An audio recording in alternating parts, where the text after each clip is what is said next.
Detail. Halt. Left. Face. Raise them. Up. The Pledge of Allegiance will be led by the United States Army Veteran and Pittsburgh Veteran Commissioner, Michelle Green. I pledge allegiance to the flag of the United States of America and to the republic for which it stands, one nation, under God, indivisible, with liberty and justice for all. To order arms. Mr. Alan Schwartz, a Vietnam veteran, will now sing our national anthem.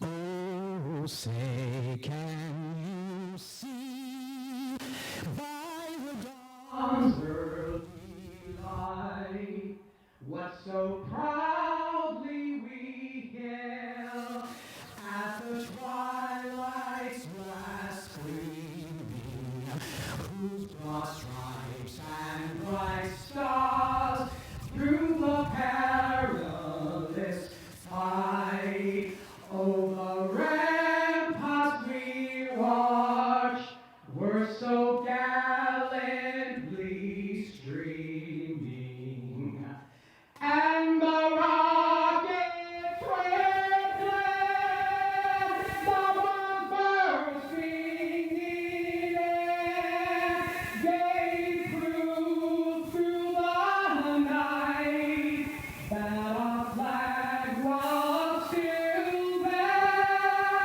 Oh, say does that star-spangled banner wave?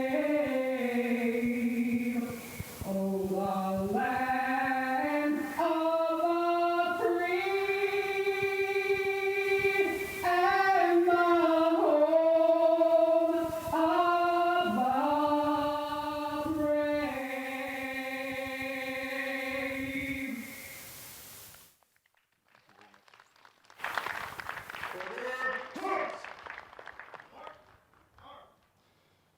Our invocation by Vietnam veteran Thomas Millman, chapter of Disabled American Veterans, Fitchburg, Chapter 30.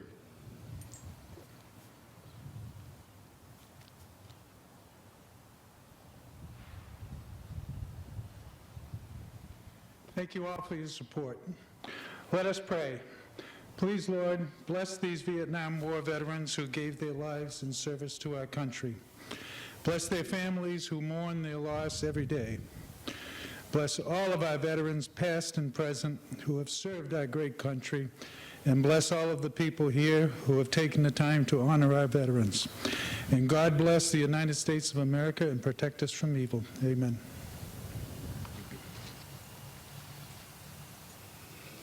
We will now have a blessing of the wall by Katsuk and Hummingbird, who will perform a Native American spiritual healing.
Please stand, remain standing for the retirement of the colors. Non-military personnel, please remove your headgear and place your right hand over your heart. Veterans may salute. Color guard, retire the colors. Present arms. Face.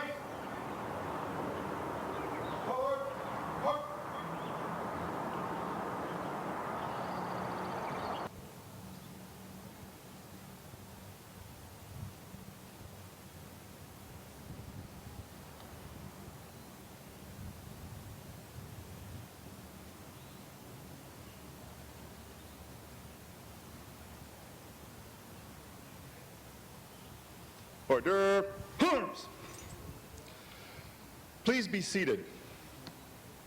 As long as we find it necessary to send our children, mothers, fathers, and sons, daughters to savage edges of civilization, we must never forget.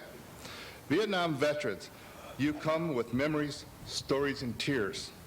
This is more than a remembrance of those war dead. It is the reaffirmation of the spirit of those perpetually young men and women who died as a result of the geopolitical war. Their spirit has the power to bring us together today. Vietnam War veterans, you are in the thoughts of this nation and every decent person on this planet. This is your day, a day we honor and remember you and the 58,318 brothers and sisters whose names are forever etched on this wall. It is with great honor and pride that I introduce an unwavering supporter and a lifelong advocate of the Vietnam veterans and their families, our host, the Mayor of the City of Fitchburg, and the Honorable Stephen D. Natale.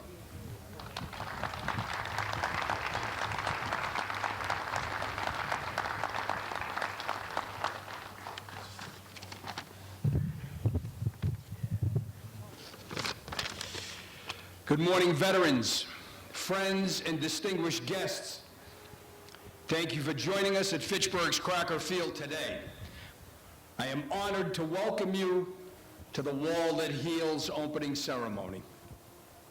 Let me take a moment and thank all of the people that contributed to making this possible.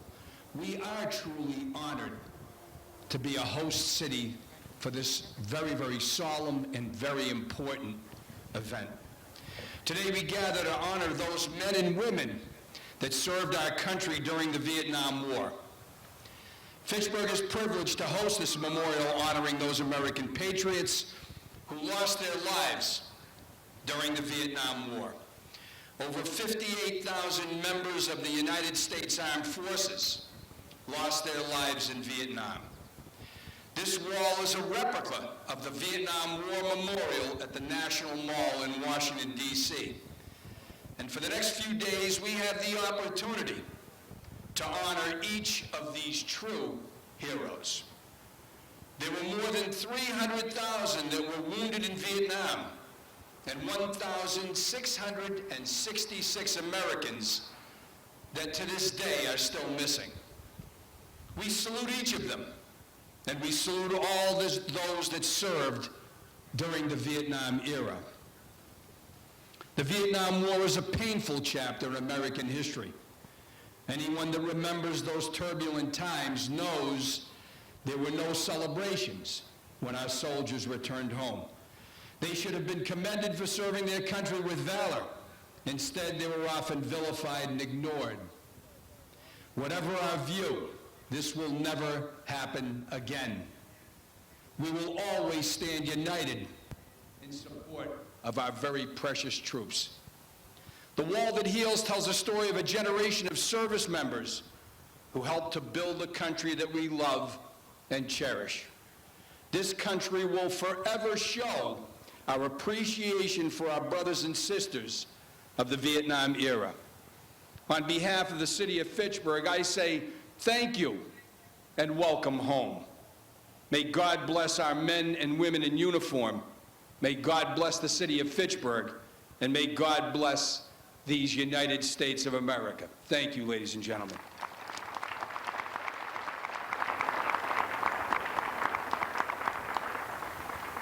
Next, a few words from State Representative Stephen Haye. Representative Haye represents the 3rd Worcester District, consisting of Fitchburg, Lunenburg, and Precinct B. Before becoming a state representative in 2016, Representative Haye sat on the Fitchburg City Council for 18 years.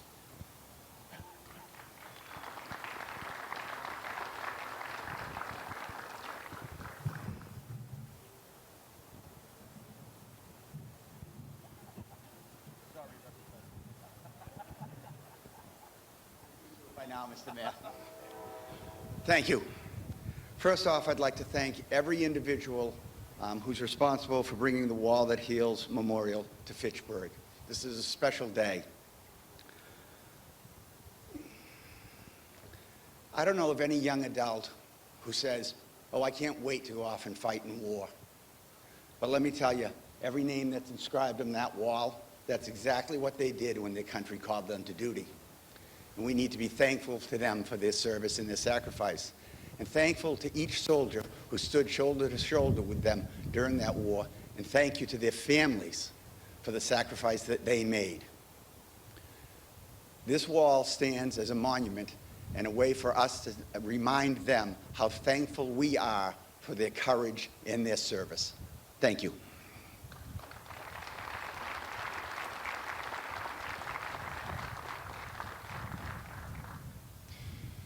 One out of every 10 Americans who served in Vietnam was a casualty.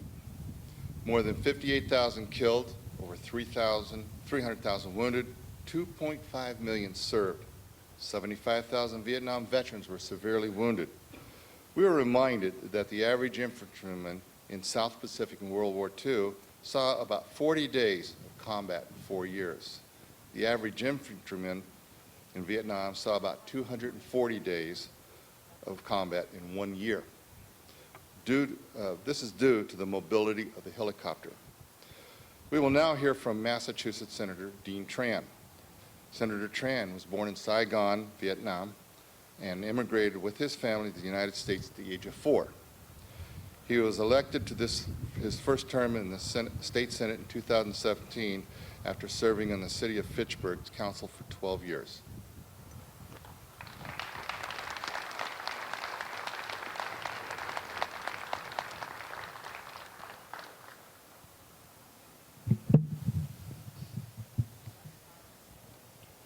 Good morning, everyone, on this beautiful day.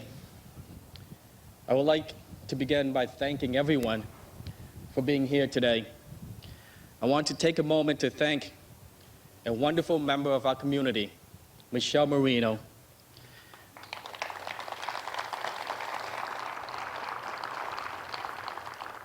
Who was instrumental in bringing this beautiful testament of courage and sacrifice here to Fitchburg. The 6 months of tireless efforts she gave to this project is the reason this wall is able to grace our city today. So thank you very much, Michelle.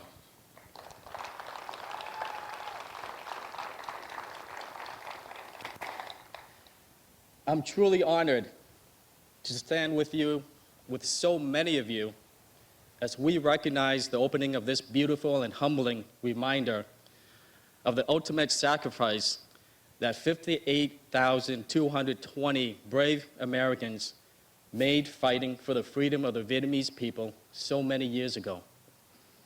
Their sacrifice provided a little boy and his family with the opportunity to flee communism and make home in the greatest country in the world. That little boy stands in front of you today as your state senator. Many of you may not know this,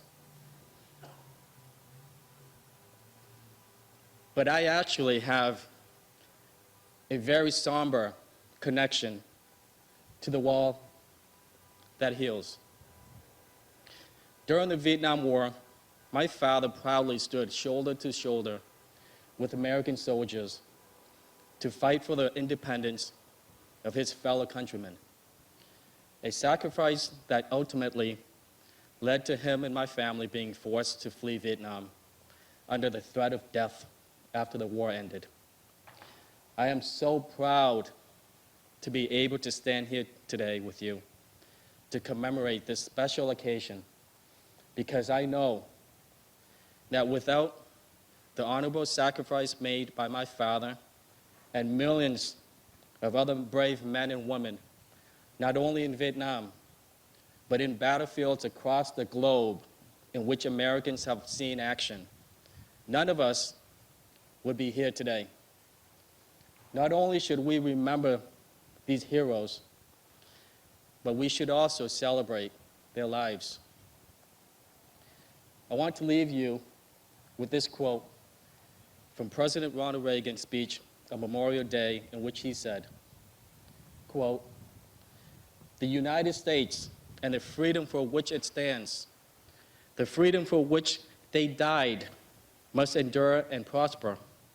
Their lives remind us that freedom is not bought cheaply. It has a cost. It imposes a burden. And just as they whom we commemorate were willing to sacrifice, so too must we, in a less final, less heroic way, be willing to give of ourselves, unquote. On behalf of the State Senate, I want to say thank you to all the veterans here today with us. And thank you to you. God bless.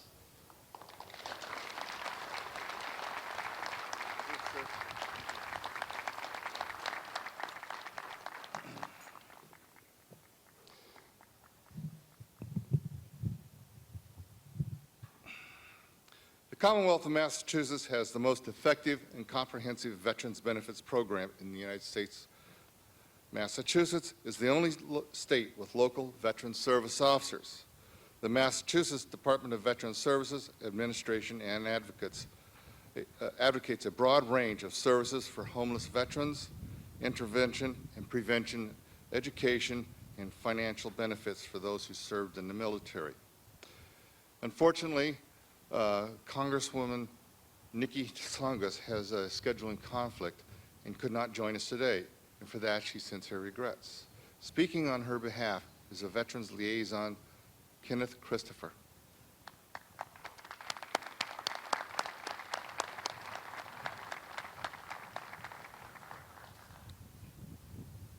Good morning. Thank you for having me here. The Congresswoman regrets that she cannot be here. She's currently in D.C.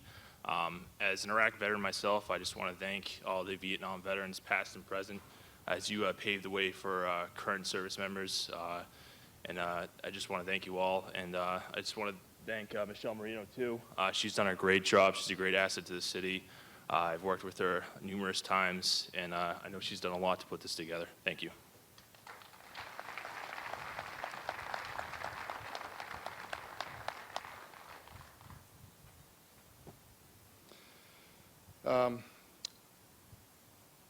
The Secretary for the Department of Veterans Services, Francisco Uhura, would not be able to make it today due to a conflict, scheduling conflict for him.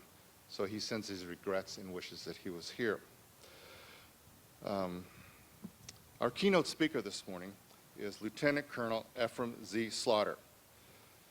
He was commissioned as an infantry officer in 1993. He completed his platoon time as a rifle platoon leader in the 39th Infantry Brigade prior to his transferring to the Army Reserves in 1997. There he served as operations officer and XO of the 392nd Chemical and Recon Company. In 1999, he began his career as a civil affairs officer with the 431st Civil Airs Battalion in North Little Rock, Arkansas. After serving in a variety of positions, he was selected in 2002 to serve as active guard in reserve program and was assigned as the assistant S3 for operations of the Army 402nd and Civil Affairs Battalion in Tonawanda, New York. In 2003, he deployed to Iraq in support of Operations Iraqi Freedom and was assigned to the United Kingdom's 1st Armored Division, providing direct support to the 2nd Royal Tank Regiment and 7th Armored Brigade in southern Iraq. After the reconstitution of the U.S. Army Civil Affairs assets, he served as a S5 for plans and for the 588th Combat Engineer Battalion, 4th Infantry Division in Diyala Province. In 2005, he served as an assistant plans officer in the 358th Civil Affairs Brigade and as the Senior Active Affairs Observer Trainer Mentor at the Joint Readiness Training in 2008. After completing his residential command in a General Staff College at Fort Leavenworth in 2010, Lieutenant Colonel Slaughter served as the operations officer for the 361st Civil Affairs Brigade in Kaiserslautern, Germany, and later executive officer for the 457th Civil Affairs Battalion. In his most recent assignment, he has served as Headquarters Element Chief of the 304th Civil Airs Brigade in Bristol, Pennsylvania. I now present Colonel Slaughter.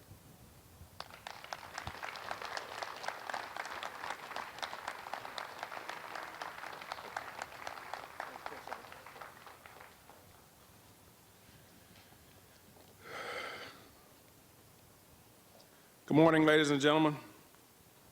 To our distinguished guests, Mayor DiNatale, Representative Haye, and Senator Tran, thank you so much for being here. I'd also like to take a moment to recognize my battle buddy, my Command Sergeant Major Kelly Har.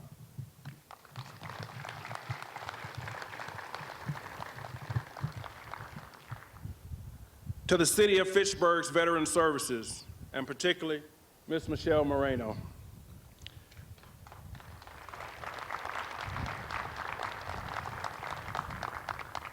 Thank you for the invitation and providing me with this singular honor to speak on what is today a solemn occasion.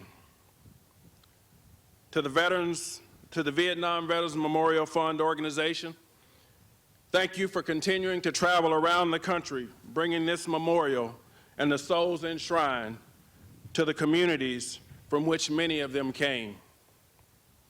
And last, but certainly not least, to the men and women with us that served in and during the Vietnam War.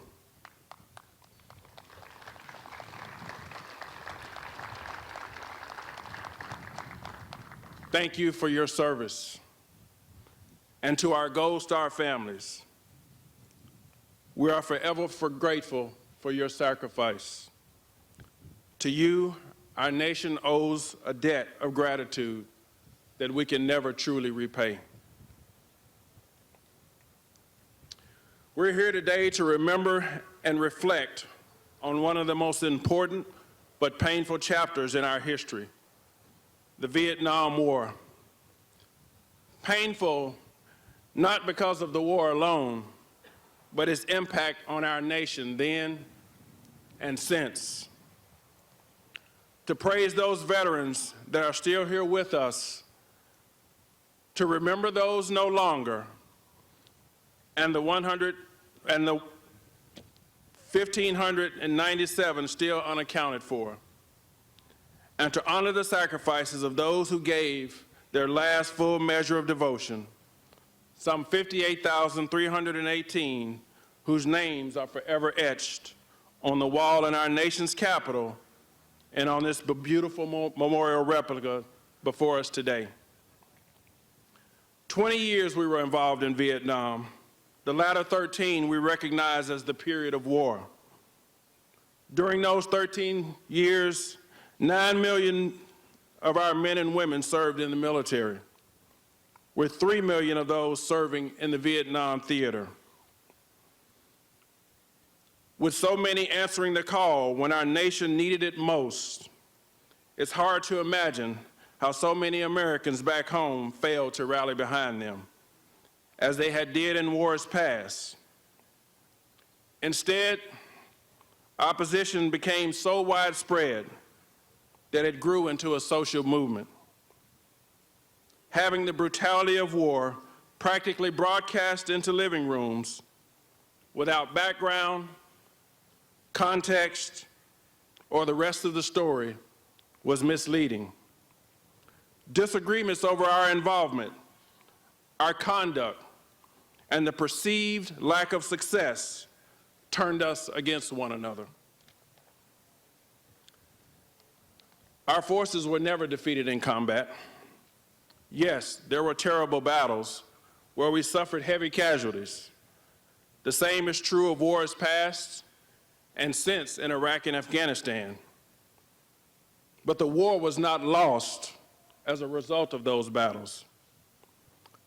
The defeat we suffered in Vietnam was one of politics, and thus American public opinion. As a result, as our former president put it during the 50th commemoration of the war, these brave men and women were blamed for the war they didn't start when they should have been commended for their valor, came home to denigration when they should have been celebrated. As we look back on those troubled times, it can indeed be said that their patriotism can never be questioned, their valor never matched, and their sacrifices never repaid. and a valuable lesson just as relevant now as it was then. It's okay for us to disagree. And when we fail to convince the opposition, let us agree to disagree. What we cannot do is turn against one another.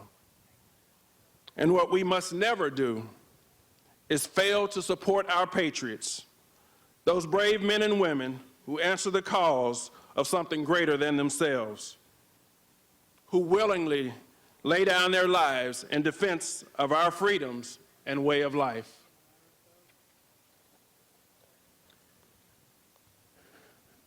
The arrival of the wall here today provides an opportunity for us to reflect on this time in our nation's history and on the sacrifices of those who served. Not only that, when we gaze upon the names etched in the black stone, its mirror-like finish offers us an opportunity for introspection. Although much too young to serve in Vietnam, I have family members that did, an uncle and 2 cousins. My father also served during the period, but somehow miraculously never made it over. Learning about the war and its impact some years later in school, and much more in my readings as I prepared myself to enlist, I come to know firsthand the guilt our nation bore for not having celebrated our veterans' return. You see, 4 years into my enlistment, at 22, I found myself in the desert of Kuwait in 1990. With a projected 23,000 U.S. casualties, as a young medical specialist, I was among the 41,000 medical personnel staffing the 18,000 beds in 65 facilities. Well, at the 43-day conclusion, the numbers ended up being 147 of my brothers and sisters killed and another 357 wounded. As we can all attest, any number of American lives lost or blood spilled is more than we want to bear. But compared to the estimates, the Gulf War was considered a glowing success. All total, I spent 6 years and 1 day on the ground there, a period so brief that as soon as it was over, it was over. That is, until I stepped off the plane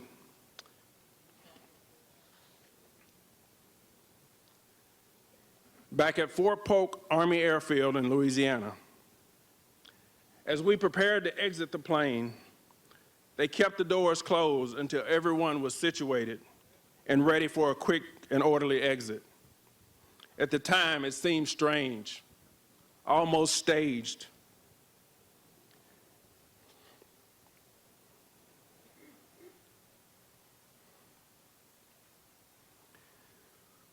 As soon as the doors opened and the first soldier stepped out, the national anthem started to play. For those of us who were waiting our turn to exit, we couldn't see, but we heard the thunderous applause. For me, it stirred a sense of excitement. But as soon as I stepped out,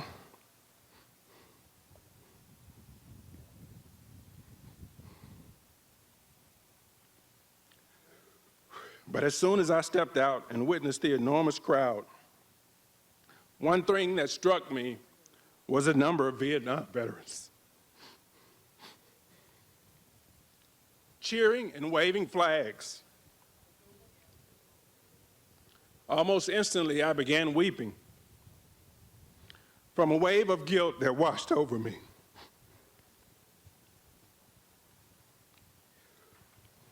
Here I was, a young kid, who, other than treating a few of our own and a lot of Iraqi soldiers, hadn't done much of anything. Yet these men and women who had served valiantly in some of the most brutal conditions ever faced by Americans in combat, in what at the time was our longest running war and fourth in terms of casualties suffered. These true American heroes were here to welcome me home. As we huddle up, I remember looking at each other. Several had tears streaming. With most, you could tell they were tears of joy. But for some, simple eye contact conveyed the feelings we all shared. As vivid as that day was and still is, I couldn't tell you the size of the crowd, but what I can tell you is the number of Vietnam veterans there that day waving flags, without a doubt, was in the hundreds. So to the Vietnam veterans here today, and those whose names appear on the wall, thank you. Thank you for answering the call of our nation when our nation was at war. And despite many Americans turning their backs upon your return, thank you for never turning yours. Thank you for your presence on the tarmac at 1:47 in the afternoon, Tuesday, April 2nd, 1991. Thank you for saying, never again, not on my watch, would our comrades come home to anything less than a hero's welcome. Over the last several decades, our nation has acknowledged and corrected many of the mistakes we've made with our men and women who served in the jungles of Southeast Asia, finally being recognized and given their due. We can't undo the past, but we can continue to thank them and their families for their service and sacrifice, and honor their service by following their example and honoring future generations of servicemen and women. So to the veterans today and every day, we honor you for your service and sacrifice then, and your continued service and contributions since.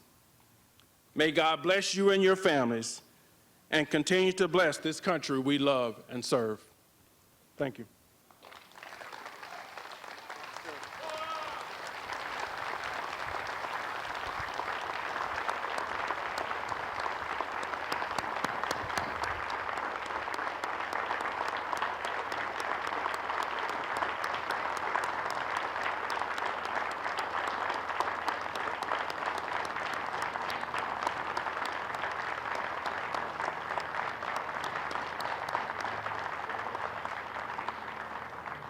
Thank you, Colonel Slaughter. I would like to speak about some of the myths of the Vietnam War. Many reports falsely claimed that most Vietnam veterans were drafted from undereducated, poor minority populations. However, 2/3 of the men who served in Vietnam were volunteers, while 2/3 of the men who served in World War II were drafted. Approximately 70% of the 5,318 deaths in Vietnam were all volunteers. In the book, All That We Can Be, the authors analyzed the claim that the poor and the blacks were used like cannon fodder during Vietnam. This charge is unfounded. African Americans were approximately 12% of all Americans killed in Southeast Asia, a figure proportional to the number of blacks in the U.S. population at the time. Servicemen who went to Vietnam from college backgrounds had a slightly higher elevated risk of dying because they were more likely to be pilots and infantry officers. Across the board, Vietnam veterans were the best educated force our nation had ever sent into combat. 79% had a high school education or better. 91% of Vietnam veterans reported they were still glad they served.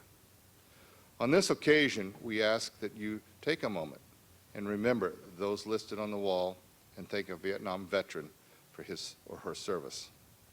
Those whose names are listed and those veterans among us today are united by the common experience of their military service. Thank them, respect them, we will never forget. The Wall That Heals would not be here today if it was not for the vision of one Fitchburg citizen. He is committed to the notion that we be reminded of and pay tribute to those who served and died during one of the most divisive wars and one of the most difficult periods in American history. We are gathered here today in remembrance because of the vision, the will, and hard work of Mr. Joseph Fermani.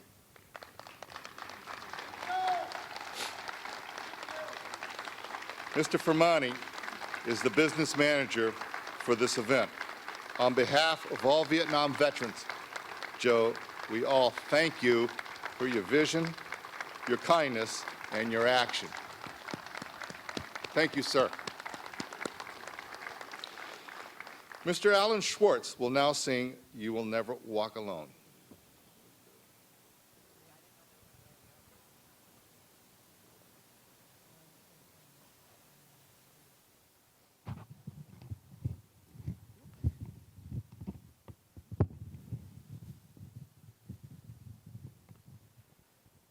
When you walk through a storm, hold your head up high and don't be afraid of the dark.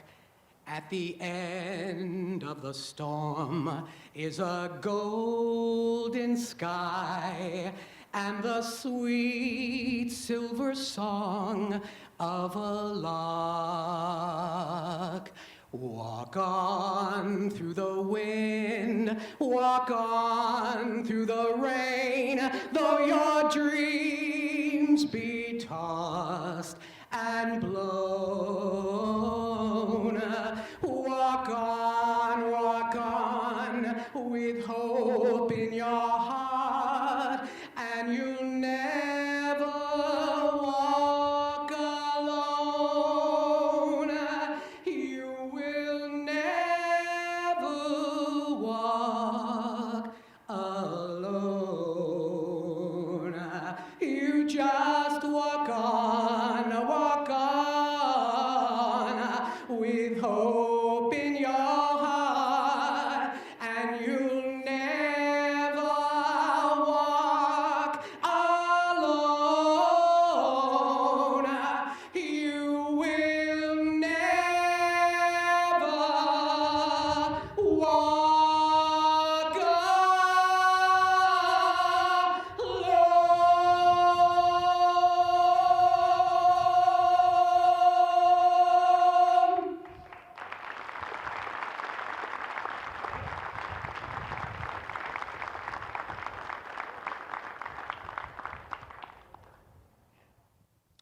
As a reminder, we will have programming and music this evening at 5 p.m., both tomorrow and Saturday. This concludes our morning program. Please join us for fellowship and viewing and remembrance. Thank you very much for coming.